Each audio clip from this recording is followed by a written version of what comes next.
বসো। শোনো, আজ তোমাদের পাঠ্য বইয়ের বাইরে অন্য কিছু কথা বলবো।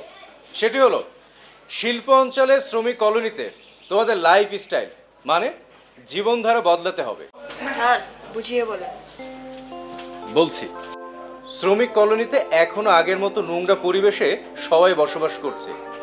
সেই পরিবেশে বেড়ে ওঠা শিশুরা নানান রোগে আক্রান্ত হচ্ছে। তোমরাও তার থেকে বাদ যাওনি। স্যার আমাকে আগে থেকে এমন করে চলে আইতেছে।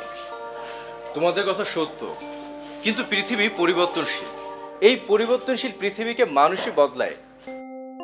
শহরের অভিজাত এলাকার মানুষ যদি নিজেদের লাইফস্টাইল বদলাতে পারে, তাহলে শ্রমিক এলাকার মানুষরাও পারবে। এটা সবার ইচ্ছার উপর নির্ভর করে। স্যার আমাকে কি করতে হইব? এখনই সচেতন হতে হবে। তোমরা যদি এখনই সচেতন হও, তোমাদের দেখা দেখি সবাই বদলাবে। তখন বাংলাদেশ হবে উন্নত বিশ্বের আরেক উন্নত দেশ। আমাদের মাননীয় প্রধানমন্ত্রী জাতিকে সেই পথে এগিয়ে নিয়ে যাচ্ছেন।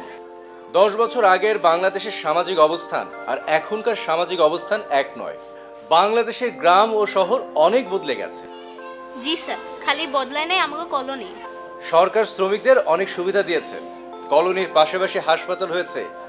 এই হাসপাতালের সুবিধা কাজে লাগিয়ে তোমাদের জীবনধারা বদলাতে হবে। আমরা আমরা তোমাদের সহযোগিতা করব। তোমাদের কথা শুনে আমি খুশি হলাম। আজকের মতো ক্লাস এখানেই শেষ। মা, ও মা, আইসো এই যে নে